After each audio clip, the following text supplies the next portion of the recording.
The Adventures of Sherlock Holmes, by Sir Arthur Conan Doyle. Adventure 7, The Adventure of the Blue Carbuncle. I had called upon my friend Sherlock Holmes upon the second morning after Christmas, with the intention of wishing him the compliments of the season. He was lounging upon the sofa in a purple dressing-gown, a pipe-rack within his reach upon the right, and a pile of crumpled morning papers, evidently newly studied, near at hand. Beside the couch was a wooden chair, and on the angle of the back hung a very seedy and disreputable hard felt hat, much the worse for wear, and cracked in several places. A lens and a forceps lying upon the seat of the chair suggested that the hat had been suspended in this manner for the purpose of examination. "You are engaged," said I. "Perhaps I interrupt you." "Not at all. I am glad to have a friend with whom I can discuss my results. The matter is a perfectly trivial one." He jerked his thumb in the direction of the old hat. "But there are points in connection with it which are not entirely devoid of interest and even of instruction."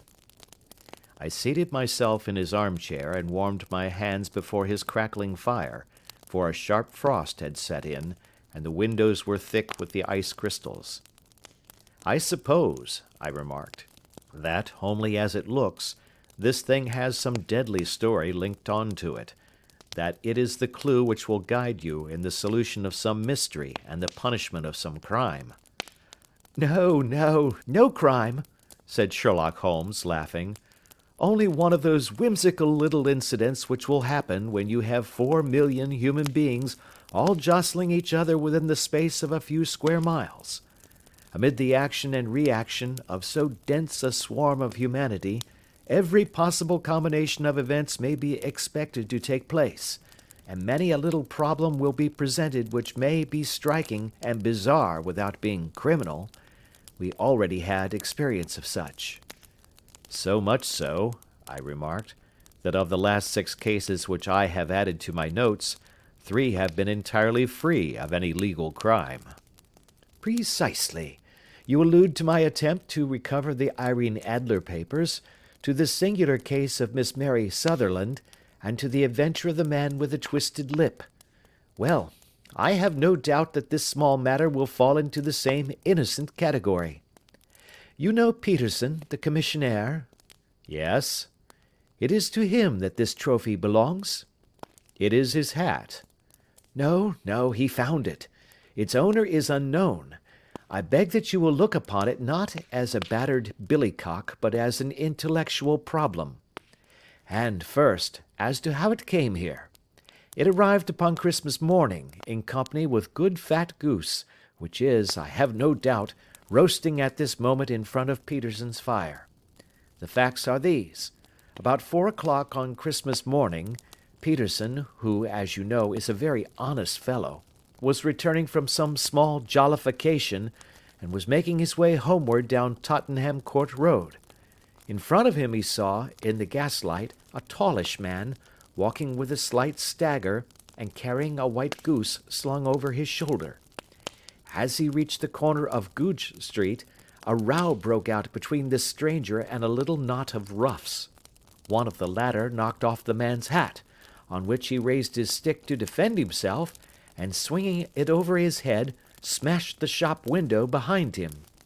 Peterson had rushed forward to protect the stranger from his assailants, but the man, shocked at having broken the window, and seeing an official-looking person in uniform rushing towards him, dropped his goose, took to his heels, and vanished amid the labyrinth of small streets which lie at the back of Tottenham Court Road. The roughs had also fled at the appearance of Peterson, so that he was left in possession of the field of battle, and also of the spoils of victory, in the shape of this battered hat and a most unimpeachable Christmas goose." "Which surely he restored to their owner." "My dear fellow, there lies the problem. It is true that 'For Mrs. Henry Baker' was printed upon a small card which was tied to the bird's left leg, and it is also true that the initials H.B.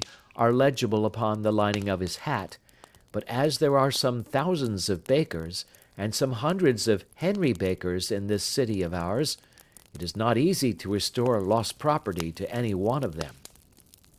What then did Peterson do? He brought round both hat and goose to me on Christmas morning, knowing that even the smallest problems are of interest to me. The goose we retained until this morning, when there were signs that, in spite of the slight frost, it would be well that it should be eaten without unnecessary delay. Its finder has carried it off, therefore, to fulfill the ultimate destiny of a goose, while I continue to retain the hat of the unknown gentleman who lost his Christmas dinner. Did he not advertise? No. Then what clue could you have as to his identity? Only as much as we can deduce. From his hat? Precisely. But you are joking. What can you gather from this old battered felt? Here is my lens. You know my methods. What can you gather yourself as to the individuality of the man who has worn this article? I took the tattered object in my hands and turned it over rather ruefully. It was a very ordinary black hat of the usual round shape, hard and much the worse for wear. The lining had been of red silk, but was a good deal discolored. There was no maker's name, but, as Holmes had remarked, the initials H.B. were scrawled upon one side. It was pierced in the brim for a hat securer, but the elastic was missing. For the rest, it was cracked, exceedingly dusty, and spotted in several places, although there seemed to have been some attempt to hide the discolored patches by smearing them with ink. I can see nothing, said I, handing it back to my friend. On the contrary, Watson, you can see everything. You fail, however, to reason from what you see. You are too timid in drawing your inferences. Then pray tell me what it is that you can infer from this hat. He picked it up and gazed at it in the peculiar introspective fashion which was characteristic of him. It is perhaps less suggestive than it might have been, he remarked, and yet there are a few inferences which are very distinct, and a few others which represent at least a strong balance of probability. That the man was highly intellectual is of course obvious upon the face of it, and also that he was fairly well-to-do within the last 3 years, although he has now fallen upon evil days. He had foresight, but has less now than formerly, pointing to a moral retrogression, which, when taken with the decline of his fortunes, seems to indicate some evil influence, probably drink, at work upon him. This may account also for the obvious fact that his wife has ceased to love him. My dear Holmes! He has, however, retained some degree of self-respect, he continued, disregarding my remonstrance.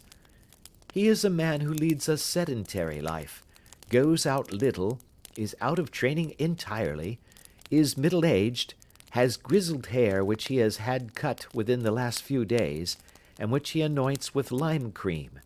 These are the more patent facts which are to be deduced from this hat. Also, by the way, that it is extremely improbable that he has gas laid on in his house. You are certainly joking, Holmes. Not in the least. Is it possible that even now, when I give you these results, you are unable to see how they are attained? I have no doubt that I am very stupid, but I must confess that I am unable to follow you. For example, how did you deduce that this man was intellectual? For answer, Holmes clapped the hat upon his head. It came right over the forehead and settled upon the bridge of his nose. It is a question of cubic capacity, said he. A man with so large a brain must have something in it. The decline of his fortunes, then? This hat is 3 years old. These flat brims curled at the edge came in then. It is a hat of the very best quality. Look at the band of ripped silk and the excellent lining. If this man could afford to buy so expensive a hat 3 years ago, and has had no hat since, then he has assuredly gone down in the world. Well, that is clear enough, certainly. But how about the foresight and the moral retrogression? Sherlock Holmes laughed. Here is the foresight, said he, putting his finger upon the little disc and loop of the hat securer. They are never sold upon hats. If this man ordered one, it is a sign of a certain amount of foresight, since he went out of his way to take this precaution against the wind. But since we see that he has broken the elastic and has not troubled to replace it, it is obvious that he has less foresight now than formerly, which is a distinct proof of a weakening nature. On the other hand, he has endeavoured to conceal some of these stains upon the felt by daubing them with ink, which is a sign that he has not entirely lost his self-respect. Your reasoning is certainly plausible. The further points, that he is middle-aged, that his hair is grizzled, that it has been recently cut, and that he uses lime cream, are all to be gathered from a close examination of the lower part of the lining. The lens discloses a large number of hair ends, clean cut by the scissors of the barber. They all appear to be adhesive, and there is a distinct odor of lime cream. This dust, you will observe, is not the gritty grey dust of the street, but the fluffy brown dust of the house, showing that it has been hung up indoors most of the time, while the marks of moisture upon the inside are proof positive that the wearer perspired very freely, and could therefore hardly be in the best of training.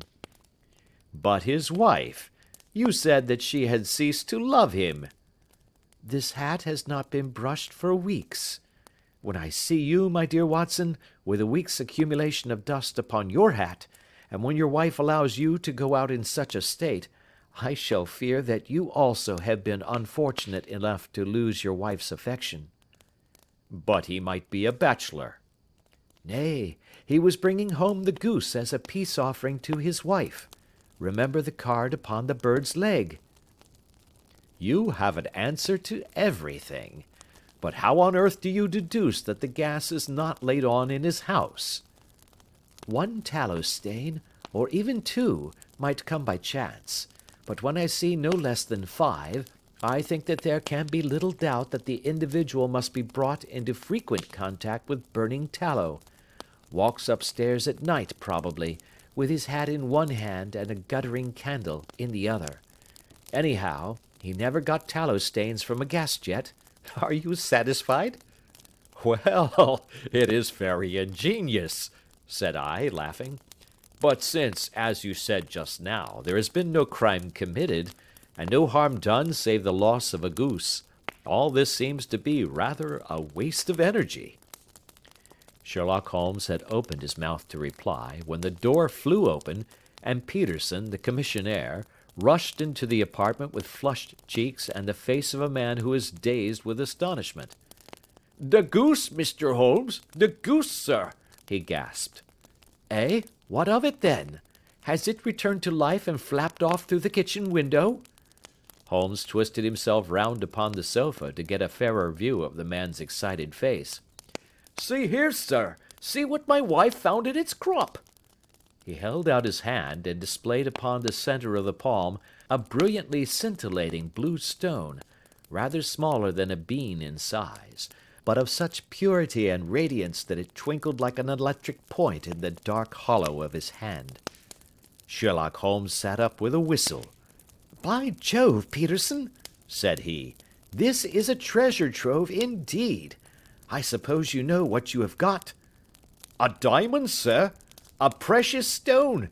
It cuts into glass as though it were putty." "It's more than a precious stone. It is the precious stone." "Not the Countess of Morcar's blue carbuncle!" I ejaculated.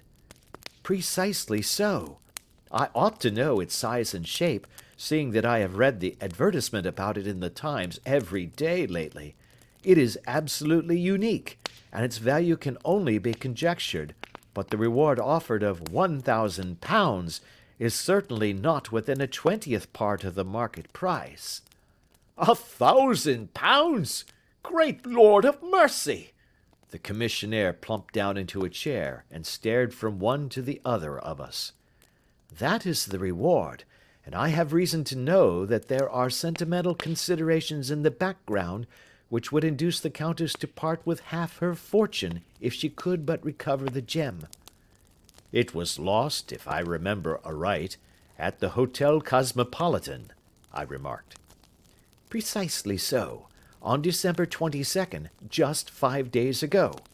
John Horner, a plumber, was accused of having abstracted it from the lady's jewel case. The evidence against him was so strong that the case has been referred to the assizes. I have some account of the matter here, I believe." He rummaged amid his newspapers, glancing over the dates, until at last he smoothed one out, doubled it over, and read the following paragraph. "Hotel Cosmopolitan jewel robbery. John Horner, 26, plumber, was brought up upon the charge of having upon the 22nd instant abstracted from the jewel case of the Countess of Morcar the valuable gem known as the blue carbuncle.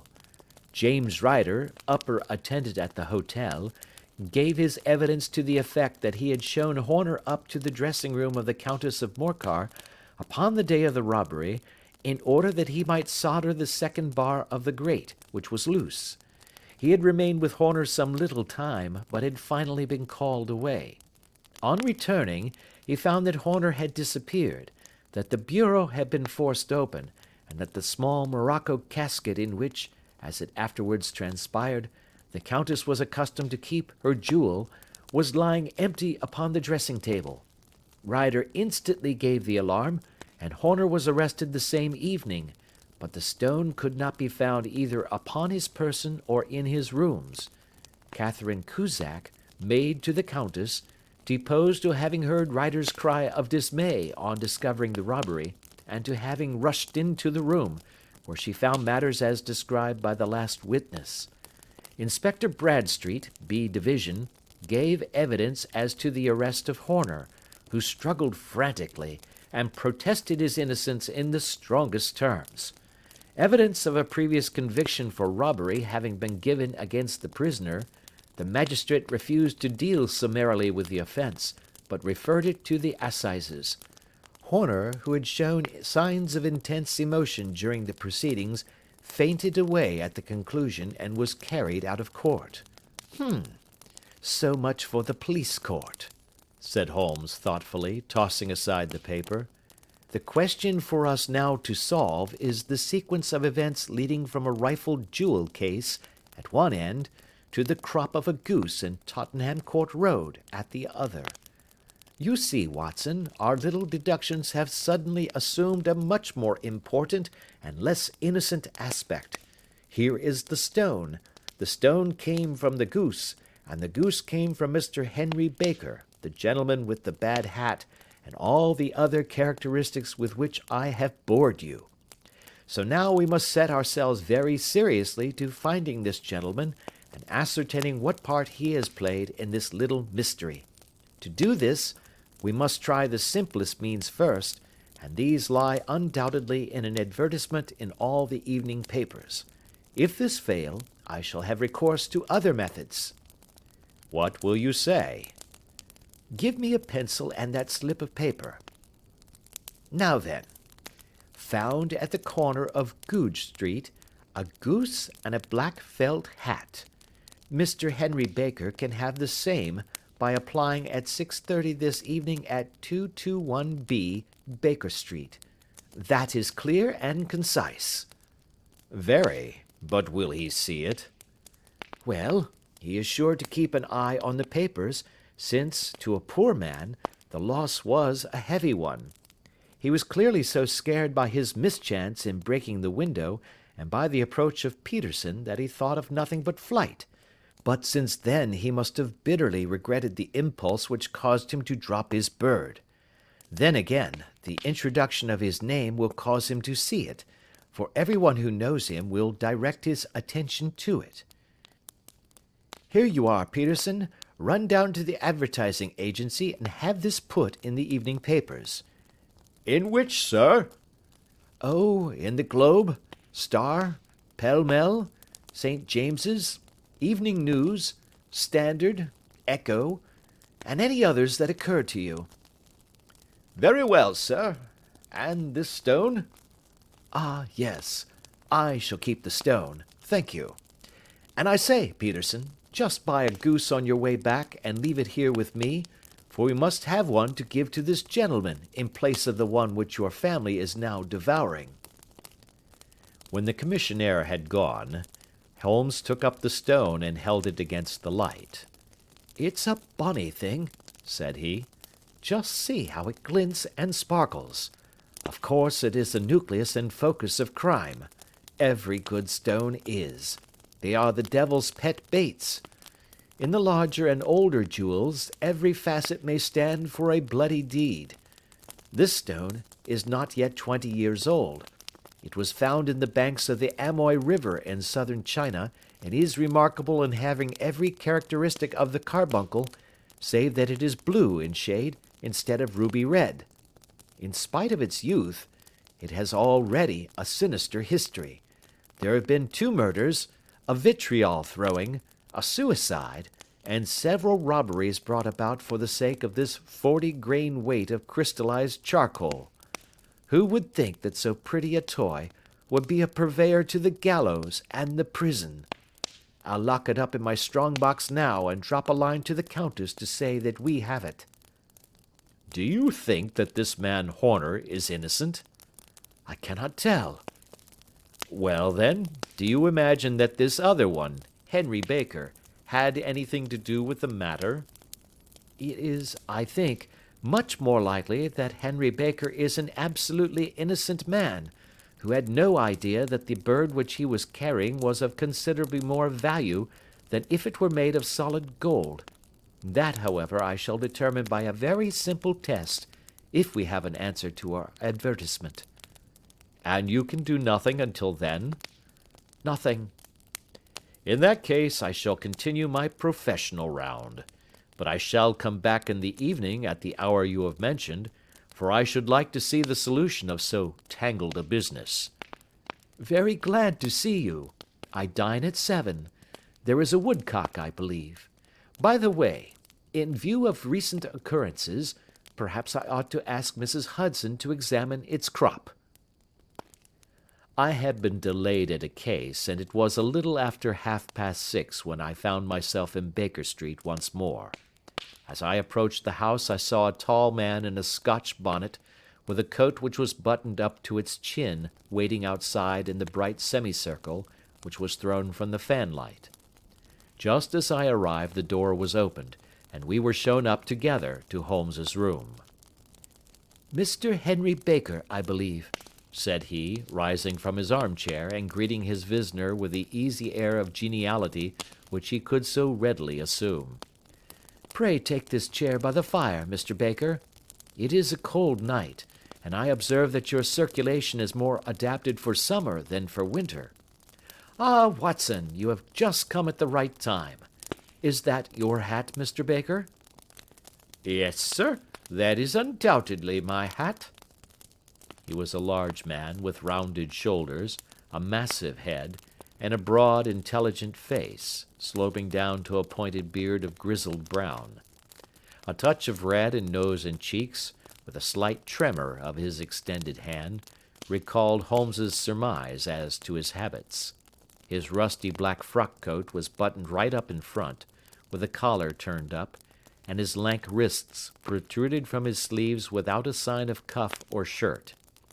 He spoke in a slow staccato fashion, choosing his words with care, and gave the impression generally of a man of learning and letters, who had had ill usage at the hands of fortune. "We have retained these things for some days," said Holmes, "because we expected to see an advertisement from you giving your address. I am at a loss to know why you did not advertise." Our visitor gave a rather shamefaced laugh. "Shillings have not been so plentiful with me as they once were," he remarked. "I had no doubt that the gang of roughs who assaulted me had carried off both my hat and the bird. I did not care to spend more money in a hopeless attempt at recovering them." "Very naturally. By the way, about the bird, we were compelled to eat it." "To eat it?" Our visitor half rose from his chair in his excitement. Yes, it would have been of no use to anyone had we not done so. But I presume that this other goose upon the sideboard, which is about the same weight and perfectly fresh, will answer your purpose equally well? Oh, certainly, certainly, answered Mr. Baker with a sigh of relief. Of course, we still have the feathers, legs, crop, and so on of your own bird, so if you wish— The man burst into a hearty laugh. They might be useful to me as relics of my adventure, said he, but beyond that I can hardly see what use the disjecta membra of my late acquaintance are going to be to me. No, sir, I think that, with your permission, I will confine my attentions to the excellent bird which I perceive upon the sideboard. Sherlock Holmes glanced sharply across at me with a slight shrug of his shoulders. There is your hat, then, and there your bird, said he. And by the way, would it bore you to tell me where you got the other one from? I am somewhat of a fowl fancier, and I have seldom seen a better grown goose. Certainly, sir, said Baker, who had risen and tucked his newly gained property under his arm. There are a few of us who frequent the Alpha Inn, near the museum. We are to be found in the museum itself during the day, you understand.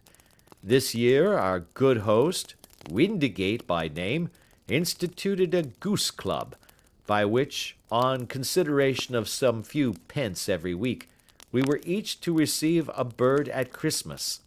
My pence were duly paid, and the rest is familiar to you.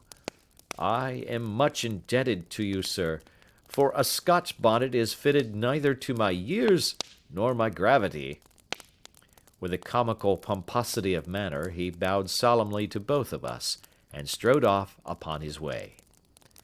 So much for Mr. Henry Baker, said Holmes, when he had closed the door behind him. It is quite certain that he knows nothing whatever about the matter. Are you hungry, Watson?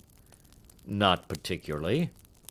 Then I suggest that we turn our dinner into a supper and follow up this clue while it is still hot. By all means. It was a bitter night, so we drew on our ulsters and wrapped cravats about our throats. Outside, the stars were shining coldly in a cloudless sky, and the breath of the passers-by blew out into smoke like so many pistol shots. Our footfalls rang out crisply and loudly as we swung out through the Doctor's Quarter, Wimpole Street, Harley Street, and so through Wigmore Street into Oxford Street. In a quarter of an hour we were in Bloomsbury at the Alpha Inn, which is a small public house at the corner of one of the streets which runs down into Holborn. Holmes pushed open the door of the private bar, and ordered 2 glasses of beer from the ruddy-faced, white-aproned landlord. Your beer should be excellent if it is as good as your geese, said he. My geese! The man seemed surprised. Yes, I was speaking only half an hour ago to Mr. Henry Baker, who was a member of your goose club. Ah, yes, I see. But you see, sir, them's not our geese. Indeed. Whose then? Well, I got the 2 dozen from a salesman in Covent Garden. Indeed. I know some of them. Which was it? Breckenridge is his name. Ah, I don't know him. Well, here's your good health, landlord, and prosperity to your house. Good night. Now for Mr. Breckenridge, he continued, buttoning up his coat as we came out into the frosty air. Remember, Watson, that though we have so homely a thing as a goose at one end of this chain, we have at the other a man who will certainly get 7 years penal servitude unless we can establish his innocence. It is possible that our inquiry may but confirm his guilt, but in any case, we have a line of investigation which has been missed by the police, and which a singular chance has placed in our hands. Let us follow it out to the bitter end. Faces to the south, then, and quick march. We passed across Holborn, down Endell Street, and so through a zigzag of slums to Covent Garden Market.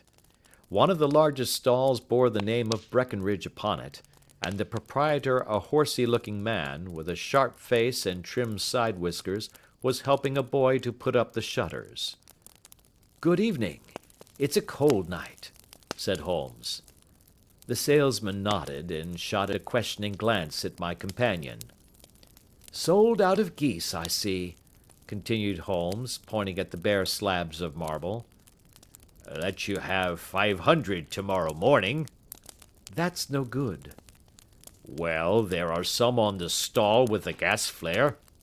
"Ah, but I was recommended to you." "Who by?" "The landlord of the Alpha." "Oh, yes, I sent him a couple of dozen." "Fine birds they were, too. Now where did you get them from?" To my surprise, the question provoked a burst of anger from the salesman. "Now then, mister," said he, with his head cocked and his arms akimbo, "what are you driving at? Let's have it straight now." "It is straight enough. I should like to know who sold you the geese which you supplied to the Alpha." "Well then, I shan't tell you. So now." "Oh, it is a matter of no importance, but I don't know why you should be so warm over such a trifle." "Warm? You'd be as warm, maybe, if you were as pestered as I am. When I pay good money for a good article, there should be an end of the business. But it's, where are the geese? And who did you sell the geese to? And what will you take for the geese? One would think they were the only geese in the world, to hear the fuss that is made over them." "Well, I have no connection with any other people who have been making inquiries," said Holmes carelessly. "If you won't tell us, the bet is off, that is all. But I'm always ready to back my opinion on a matter of fowls, and I have a fiver on it that the bird I ate is country bred."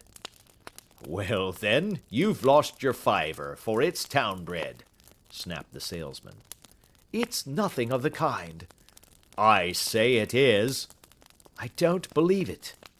"Do you think you know more about fowls than I, who have handled them ever since I was a nipper? I tell you, all those birds that went to the Alpha were town bred." "You'll never persuade me to believe that." "Will you bet, then?"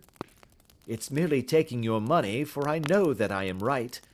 But I'll have a sovereign on with you just to teach you not to be obstinate." The salesman chuckled grimly. "Bring me the books, Bill," said he. The small boy brought round a small thin volume, and a great greasy-backed one, laying them out together beneath the hanging lamp. "Now then, Mr. Cocksure," said the salesman, "I thought that I was out of geese, but before I finish you'll find that there is still one left in my shop. You see this little book? "Well?" "That's the list of the folk from whom I buy. Do you see? Well, then, here on this page are the country folk, and the numbers after their names are where their accounts are in the big ledger. Now then, you see this other page in red ink? Well, that is a list of my town suppliers. Now, look at that third name. Just read it out to me." "Mrs. Oakshott, 117 Brixton Road, 249, read Holmes. "Quite so. Now turn that up in the ledger." Holmes turned to the page indicated. "Here you are. Mrs. Oakshott, 117 Brixton Road, egg and poultry supplier." "Now then, what's the last entry?" "December 22nd, 24 geese at 7 shillings 6 pence." "Quite so. There you are. And underneath?" "Sold to Mr. Windicate of the Alpha at 12 shillings. "What have you to say now?" Sherlock Holmes looked deeply chagrined. He drew a sovereign from his pocket and threw it down upon the slab, turning away with the air of a man whose disgust is too deep for words. A few yards off he stopped under a lamp-post and laughed in the hearty, noiseless fashion which was peculiar to him. When you see a man with whiskers of that cut, and the pink un protruding out of his pocket, you can always draw him by a bet," said he. "I dare say that if I had put £100 down in front of him, that man would not have given me such complete information as was drawn from him by the idea that he was doing me on a wager. Well, Watson, we are, I fancy, nearing the end of our quest, and the only point which remains to be determined is whether we should go on to this Mrs. Oakshott tonight, or whether we should reserve it for tomorrow. It is clear from what that surly fellow said that there are others beside ourselves who are anxious about the matter, and I should—" His remarks were suddenly cut short by a loud hubbub which broke out from the stall which we had just left. Turning round, we saw a little rat-faced fellow standing in the centre of the circle of yellow light which was thrown by the swinging lamp, while Breckenridge, the salesman, framed in the door of his stall, was shaking his fists fiercely at the cringing figure. "I've had enough of you and your geese," he shouted. "I wish you were all at the devil together. If you come pestering me any more with your silly talk, I'll set the dog at you. You bring Mrs. Oakshott here, and I'll answer her. But what have you to do with it? Did I buy the geese off you?" "No, but one of them was mine all the same," whined the little man. "Well, then, ask Mrs. Oakshott for it." "She told me to ask you." "Well, you can ask the King of Prussia for all I care. I've had enough of it. Get out of this." He rushed fiercely forward, and the inquirer flitted away into the darkness. "Ha! This may save us a visit to Brixton Road," whispered Holmes. "Come with me, and we will see what is to be made of this fellow." Striding through the scattered knots of people who lounged round the flaring stalls, my companion speedily overtook the little man and touched him upon the shoulder. He sprang round, and I could see in the gaslight that every vestige of colour had been driven from his face. "Who are you, then? What do you want?" he asked in a quavering voice. "You will excuse me," said Holmes blandly, "but I could not help overhearing the questions which you put to the salesman just now. I think that I could be of assistance to you." "You? Who are you? How could you know anything of the matter?" "My name is Sherlock Holmes. It is my business to know what other people don't know." "But you can know nothing of this." "Excuse me, I know everything of it. You are endeavouring to trace some geese which were sold by Mrs. Oakshott of Brixton Road to a salesman named Breckenridge, by him in turn to Mr. Windigate of the Alpha, and by him to his club, of which Mr. Henry Baker is a member." "Oh, sir, you are the very man which I have longed to meet," cried the little fellow with outstretched hands and quivering fingers. "I can hardly explain to you how interested I am in this matter." Sherlock Holmes hailed a four-wheeler which was passing. "In that case we had better discuss it in a cosy room, rather than in this wind-swept market-place," said he. "But pray tell me, before we go farther, who it is that I have the pleasure of assisting." The man hesitated for an instant. "My name is John Robinson," he answered with a sidelong glance. "No, no, the real name," said Holmes sweetly. "It is always awkward doing business with an alias." A flush sprang to the white cheeks of the stranger. "Well, then," said he, "my real name is James Ryder." "Precisely so.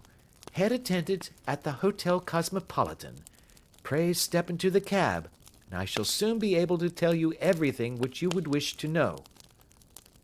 The little man stood glancing from one to the other of us with half-frightened, half-hopeful eyes, as one who is not sure whether he is on the verge of a windfall or of a catastrophe. Then he stepped into the cab, and in half an hour we were back in the sitting-room at Baker Street.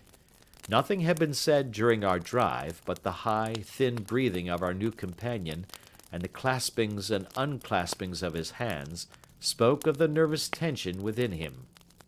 "Here we are," said Holmes cheerily as we filed into the room. The fire looks very seasonable in this weather. You look cold, Mr. Ryder. Pray take the basket chair. I will just put on my slippers before we settle this little matter of yours. Now then, you want to know what became of those geese? Yes, sir. Or rather, I fancy, of that goose. It was one bird, I imagine, in which you were interested. White, with a black bar across the tail. Ryder quivered with emotion. Oh, sir, he cried. Can you tell me where it went to? It came here. Here? Yes, and a most remarkable bird it proved. I don't wonder that you should take an interest in it. It laid an egg after it was dead. The bonniest, brightest little blue egg that ever was seen. I have it here in my museum.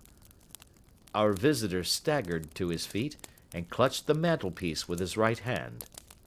Holmes unlocked his strong-box and held up the blue carbuncle, which shone out like a star with a cold, brilliant, many-pointed radiance. Ryder stood glaring with a drawn face, uncertain whether to claim or to disown it. The game's up, Ryder, said Holmes quietly. Hold up, man, or you'll be into the fire. Give him an arm back into his chair, Watson. He's not got blood enough to go in for felony with impunity. Give him a dash of brandy. So, now he looks a little more human. What a shrimp it is, to be sure. For a moment he had staggered and nearly fallen, but the brandy brought a tinge of color into his cheeks, and he sat staring with frightened eyes at his accuser. I have almost every link in my hands, and all the proofs which I could possibly need, so there is little which you need tell me. Still, that little may as well be cleared up to make the case complete. You had heard, Ryder, of this blue stone of the Countess of Morcar's? It was Catherine Cusack who told me of it, he said in a cracking voice. I see. Her ladyship's waiting maid. Well, the temptation of sudden wealth so easily acquired was too much for you, as it has been for better men before you, but you were not very scrupulous in the means you used. It seems to me, Ryder, that there is the making of a very pretty villain in you. You knew that this man Horner, the plumber, had been concerned in some such matter before, and that suspicion would rest the more readily upon him. What did you do then? You made some small job in my lady's room, you and your confederate Cusack, and you managed that he should be the man sent for. Then, when he had left, you rifled the jewel case, raised the alarm, and had this unfortunate man arrested. You then... Ryder threw himself down suddenly upon the rug and clutched at my companion's knees. For God's sake, have mercy, he shrieked. Think of my father, of my mother. It would break their hearts. I never went wrong before. I never will again. I swear it. I'll swear it on a Bible. Oh, don't bring it into court. For Christ's sake, don't. Get back into your chair, said Holmes sternly. It is very well to cringe and crawl now, but you thought little enough of this poor Horner in the dock for a crime of which he knew nothing. I will fly, Mr. Holmes. I will leave the country, sir. Then the charge against him will break down. We will talk about that. And now let us hear a true account of the next act. How came the stone into the goose, and how came the goose into the open market? Tell us the truth, for there lies your only hope of safety. Ryder passed his tongue over his parched lips. I will tell you it just as it happened, sir, said he. When Horner had been arrested, it seemed to me that it would be best for me to get away with the stone at once, for I did not know at what moment the police might not take it into their heads to search me and my room. There was no place about the hotel where it would be safe. I went out as if on some commission, and I made for my sister's house. She had married a man named Oakshott, and lived in Brixton Road, where she fattened fowls for the market. All the way there, every man I met seemed to me to be a policeman or a detective, and for all that it was a cold night, the sweat was pouring down my face before I came to the Brixton Road. My sister asked me what was the matter, and why I was so pale, but I told her that I had been upset by the jewel robbery at the hotel. Then I went into the backyard and smoked a pipe and wondered what it would be best to do. I had a friend once called Maudsley, who went to the bad, and has just been serving his time in Pentonville. One day he had met me, and fell into talk about the ways of thieves, and how they could get rid of what they stole. I knew that he would be true to me, for I knew one or two things about him, so I made up my mind to go right on to Kilburn, where he lived, and take him into my confidence. He would show me how to turn the stone into money, but how to get to him in safety. I thought of the agonies I had gone through in coming from the hotel. I might at any moment be seized and searched, and there would be the stone in my waistcoat pocket. I was leaning against the wall at the time, and looking at the geese which were waddling about round my feet, and suddenly an idea came into my head which showed me how I could beat the best detective that ever lived. My sister had told me some weeks before that I might have the pick of her geese for a Christmas present, and I knew that she was always as good as her word. I would take my goose now, and in it I would carry my stone to Kilburn. There was a little shed in the yard, and behind this I drove one of the birds, a fine big one, white with a barred tail. I caught it, and prying its bill open, I thrust the stone down its throat as far as my finger could reach. The bird gave a gulp, and I felt the stone pass along its gullet and down into its crop. But the creature flapped and struggled, and out came my sister to know what was the matter. As I turned to speak to her, the brute broke loose and fluttered off among the others. "Whatever were you doing with that bird, Jim?" says she. "Well," says I, "you said you'd give me one for Christmas, and I was feeling which was the fattest." "Oh," says she, "we've set yours aside for you. Jem's bird, we call it. It's the big white one over yonder. There's 26 of them, which makes one for you, and one for us, and 24 for the market." "Thank you, Maggie," says I, "but if it is all the same to you, I'd rather have that one I was handling just now."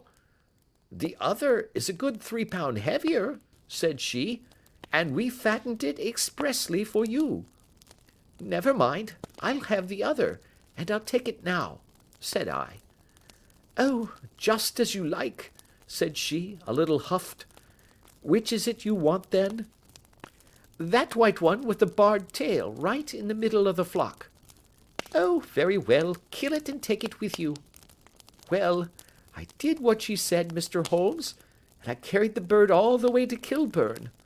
I told my pal what I had done, for he was a man that it was easy to tell a thing like that to. He laughed until he choked, and we got a knife and opened the goose.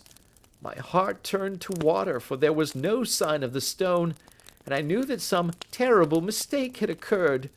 I left the bird, rushed back to my sister's, and hurried into the backyard. There was not a bird to be seen there. "Where are they all, Maggie?" I cried. "Gone to the dealers, Jem." "Which dealers?" "Breckenridge, of Covent Garden." "But was there another with a barred tail?" I asked. "The same as the one I chose?" "Yes, Jem, there were 2 barred-tailed ones, and I never could tell them apart." Well, then, of course, I saw it all, and I ran off as hard as my feet would carry me to this man Breckenridge, but he had sold the lot at once, and not one word would he tell me as to where they had gone. You heard him yourselves tonight. Well, he has always answered me like that. My sister thinks that I am going mad. Sometimes I think that I am myself, and now I am myself a branded thief, without ever having touched the wealth for which I sold my character. God help me! God help me!" He burst into convulsive sobbing, with his face buried in his hands. There was a long silence, broken only by his heavy breathing and by the measured tapping of Sherlock Holmes's fingertips upon the edge of the table. Then my friend rose and threw open the door. "Get out," said he. What, sir? Oh, heaven bless you! "No more words. Get out." And no more words were needed. There was a rush, a clatter upon the stairs, the bang of a door, and the crisp rattle of running footfalls from the street. "After all, Watson," said Holmes, reaching up his hand for his clay pipe, "I am not retained by the police to supply their deficiencies. If Horner were in danger, it would be another thing, but this fellow will not appear against him, and the case must collapse. I suppose that I am commuting a felony, but it is just possible that I am saving a soul. This fellow will not go wrong again. He is too terribly frightened. Send him to jail now, and you will make him a jailbird for life. Besides, it is the season of forgiveness. Chance has put in our way a most singular and whimsical problem, and its solution is its own reward. If you will have the goodness to touch the bell, Doctor, we will begin another investigation, in which also a bird will be the chief feature." End of Adventure 7.